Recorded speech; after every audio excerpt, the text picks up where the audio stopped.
बच्चों, आज हम पढ़ रहे हैं क्लास 8 हमारे अतीत विषय का 5वां पाठ, जब जनता बगावत करती है 1857 और उसके बाद। हम आपको बता रहे हैं इस पाठ से संबंधित प्रश्नों के उत्तर। देख रहे हैं ना आप यहाँ पर अभ्यास प्रश्न उत्तर पाठ्य पुस्तक से। और जैसे कि हमने आपको बताया था, सबसे पहले आपके लिए इस पाठ में जब अंत में आप जाएंगे, पाठ के अंत में पढ़ते पढ़ते, तो वहाँ पर आपको जो प्रश्न उत्तर मिलेंगे, सबसे पहले आपको मिलेगा फिर से याद करें। और यहाँ पर पहला प्रश्न आपके लिए, झांसी की रानी लक्ष्मीबाई की अंग्रेजों से ऐसी क्या मांग थी जिसे अंग्रेजों ने ठुकरा दिया।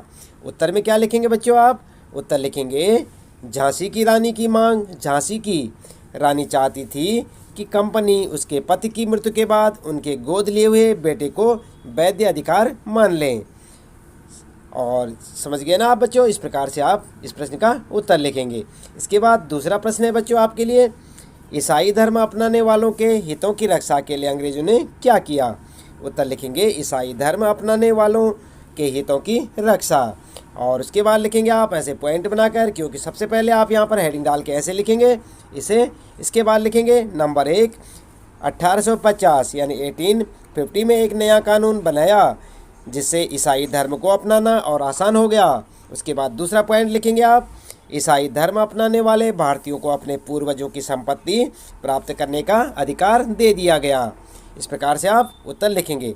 इसके बाद तीसरा प्रश्न है बच्चों, सिपाहियों को नए कारतूसों पर क्यों ऐतराज़ था। उत्तर लिखेंगे नए कारतूसों पर ऐतराज़ का कारण, हेडिंग डालेंगे। उसके बाद उत्तर लिखेंगे आप, नंबर 1 था सिपाहियों को लगता था कि कारतूस पर लगी पट्टी को बनाने में गाय या सूअर की चर्बी का प्रयोग किया गया। समझ गए ना आप? दूसरा था बंदूक में कारतूस लगाने के लिए कारतूस पर लगी पट्टी दांत से काटनी पड़ती थी। और नंबर तीसरा कारण था, जो मेन कारण था, इससे हिंदू एवं मुसलमान सिपाहियों की धार्मिक भावनाओं को ठेस पहुंचती थी। क्योंकि यहाँ पर जो है गाय और सूअर की जहाँ बात की गई है ना बच्चों, तो आप समझ सकते हैं यहाँ पर जो है धार्मिक भावनाओं के साथ खिलवाड़ किया गया था, इसलिए जो है उनको ऐतराज़ था। इसके बाद चौथा प्रश्न है बच्चों यहाँ पर, अंतिम मुगल बादशाह ने अपने आखिरी साल किस तरह बिताए। तो यहाँ पर उत्तर क्या लिखेंगे, मुगल बादशाह के जीवन के आखिरी साल, ये हेडिंग लिखेंगे आप। उसके बाद लिखेंगे नंबर 1, उन पर मुकदमा चलाया गया और आजीवन कारावास की सज़ा सुनाई गई। नंबर 2, बादशाह के बेटों को उनके सामने गोली मार दी गई। नंबर 3, बादशाह तथा उनकी पत्नी जीनत महल को रंगून जेल भेज दिया गया, जहां नवंबर 1862 में उनकी मृत्यु हो गई। इस प्रकार से आप इस प्रश्न का उत्तर लिखेंगे। समझ गए ना बच्चों? ये है चौथा प्रश्न और इसका उत्तर। इसके बाद आपके लिए अगले प्रश्न है, आइए विचार करें। यहाँ पर छठा प्रश्न है आपके लिए और यहाँ पर पूछा गया है, बहादुर शाह जफर द्वारा विद्रोहियों को समर्थन दे देने से जनता और राज परिवारों पर क्या असर पड़ा। उत्तर में लिखेंगे आप, जनता और राज परिवारों पर प्रभाव, यहाँ पर हेडिंग डालेंगे आप। और उसके बाद लिखेंगे नंबर 1, बादशाह जफर के समर्थन से जनता बहुत उत्साहित हुई, उनका उत्साह और बढ़ गया, इससे उन्हें आगे बढ़ने की हिम्मत, उम्मीद और आत्मविश्वास मिला। और दूसरा पॉइंट लिखेंगे आप, ब्रिटिश शासन के विस्तार से भयभीत बहुत सारे शासकों को लगने लगा कि अब फिर से मुगल बादशाह अपना शासन स्थापित कर लेंगे, जिससे वे अपने इलाकों में बेफिक्र होकर शासन चला सकेंगे। नंबर 3, विभिन्न ब्रिटिश नीतियों के कारण जिन राज परिवारों ने अपनी सत्ता खो दी थी, वे इस खबर से बहुत खुश थे, क्योंकि उन्हें लगने लगा था कि अब ब्रिटिश राज खत्म हो जाएगा और उन्हें अपनी सत्ता वापस मिल जाएगी। इस प्रकार से आप उत्तर लिख सकते हैं। सातवां प्रश्न है बच्चों, सातवें प्रश्न में पूछा गया है, अवध के बागी भूस्वामियों से समर्पण करवाने के लिए अंग्रेजों ने क्या किया। उत्तर में लिखेंगे आप, अवध के बागी भूस्वामियों का समर्पण, और यहाँ पर हेडिंग डालेंगे। और इसके बाद लिखेंगे नंबर 1 में लिखेंगे, अंग्रेजों ने कुछ भूस्वामियों, राजाओं व नवाबों पर मुकदमे चलाए तथा उन्हें फांसी दे दी। इसके बाद अगला लिखेंगे बच्चों आप, दूसरा पॉइंट लिखेंगे, अंग्रेजों ने घोषणा की कि जो भूस्वामी ब्रिटिश राज के प्रति स्वामी भक्त बने रहेंगे, उन्हें अपनी ज़मीन पर पारंपरिक अधिकार का उपभोग करने स्वतंत्रता बनी रहेगी। इसके बाद अगला लिखेंगे, तीसरा पॉइंट लिखेंगे, जिन भूस्वामियों ने विद्रोह किया था, यदि उन्होंने किसी अंग्रेज की हत्या नहीं की है और वे आत्मसमर्पण करना चाहते हैं, तो उन्हें सुरक्षा की गारंटी दी जाएगी, पर और ज़मीन पर उनका अधिकार और दावेदारी बनी रहेगी।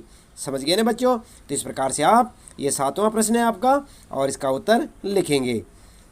इसके बाद बच्चों बात करते हैं यहाँ पर 8वें प्रश्न की, और यहाँ पर पूछा है 1857 यानी 1857 की बगावत के फलस्वरूप अंग्रेजों ने अपनी नीतियाँ किस तरह बदली।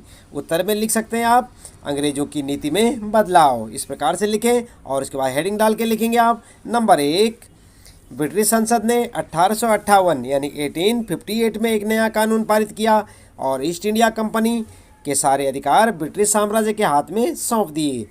दूसरा पॉइंट लिखेंगे, ब्रिटिश मंत्रिमंडल में एक सदस्य को भारत मंत्री के रूप में नियुक्त किया गया, उसे सलाह देने के लिए एक परिषद का गठन किया गया जिसे इंडिया काउंसिल कहा जाता था।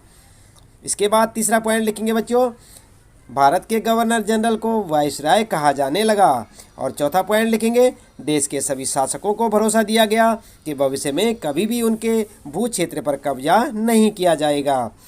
भारतीय शासकों को ब्रिटिश साम्राज्य के अधीन शासन चलाने की छूट दी गई। और 5वां पॉइंट लिखेंगे, सेना में भारतीय सिपाहियों का अनुपात कम करने और यूरोपीय सिपाहियों की संख्या बढ़ाने का फैसला लिया गया।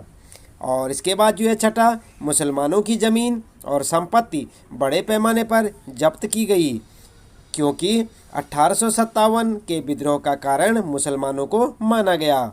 और 7वां पॉइंट लिखेंगे आप, अंग्रेजों ने भारत के लोगों के धर्म और सामाजिक रीति रिवाजों का सम्मान करने का निर्णय लिया। ठीक है ना बच्चों? तो यहाँ तक आपका इस प्रश्न का उत्तर है, 8वें प्रश्न का। इसके बाद आइए यहाँ पर जो है आइए करके देखें। तो यहाँ पर क्या देखना आपने, आगे 9वें प्रश्न में देखते हैं। पता लगाएं कि सन 57 की लड़ाई के बारे में आपके इलाके या आपके परिवार के लोगों को किस तरह की कहानियाँ और गीत याद हैं। इस महान विद्रोह से संबंधित कौन सी यादें अभी लोगों को उत्तेजित करती हैं। तो आपको भी कुछ मालूम है बच्चों, तो आप अपने हिसाब से लिख सकते हैं या अपने घर में बड़े लोगों से पूछकर आप जो है 1857 की लड़ाई के बारे में जानकारियाँ लें और उन्हें उस जानकारी को लिख सकते हैं, चाहे उनके समय के उस समय के गीत जो भी आपको या आपके बड़ों को याद होंगे उन्हें भी आप यहाँ पर लिख सकते हैं उत्तर में। और जैसे कि आप यहाँ पर देख सकते हैं, हम आपको बताते हैं गीत 1 जैसे आप देख सकते हैं, बुंदे ले हर बोलों के मुँह हमने सुनी कहानी थी, खूब लड़ी मर्दानी हुआ तो झांसी वाली रानी थी। आपने पढ़ी होगी ना एक कविता पिछली कक्षाओं में या आपकी कक्षा में होगी, तो आप उस गीत को भी लिख सकते हैं क्योंकि ये 1857 की क्रांति की जो वीर महिला थी, कौन थी? झांसी की रानी। और इसके बाद बच्चों कहानी में लिख सकते हैं आप सेकंड नंबर पर, अंग्रेजों द्वारा मंगल पांडे को फांसी पर लटकाने की कहानी आज भी हमें उत्तेजित कर देती है। तो इस प्रकार से आप उत्तर लिख सकते हैं। इसके बाद बच्चों बात करते हैं यहाँ पर 10वां प्रश्न। देख रहे हैं ना आप यहाँ पर 10वां प्रश्न, झांसी की रानी लक्ष्मीबाई के बारे में पता लगाएं। आप उन्हें अपने समय की एक विलक्षण महिला क्यों मानते हैं। तो इसका उत्तर क्या लिखेंगे आप, रानी लक्ष्मीबाई का जन्म 1828 में बनारस में हुआ। इनका बचपन का नाम मनु था। इन्हें बचपन में तलवारबाजी, तीर कमान, घुड़सवारी का शौक था और इन्होंने इन सभी में महारत भी हासिल कर ली थी। बचपन में तलवारबाजी में इनका बड़े बड़े योद्धा सामना नहीं कर पाते थे। वह अंग्रेजी शासन के विरुद्ध थी और अंग्रेजों को देश से भगा देना चाहती थी। बचपन में ही अत्याचारी अंग्रेज अफसरों से रात में छुप छुप कर बदला लेना शुरू कर दिया था। आगे 14 वर्ष की आयु में उनकी शादी झांसी के राजा गंगाधर राव से हुई। झांसी की रानी बनने के बाद वह रात में चोरी छिपे क्रांति गुरु बनकर अत्याचारी अंग्रेज अफसरों को सबक सिखाती रही। पति की मृत्यु के बाद उन्होंने शासन अपने हाथों में लिया और अंग्रेजों का विरोध जारी रखा।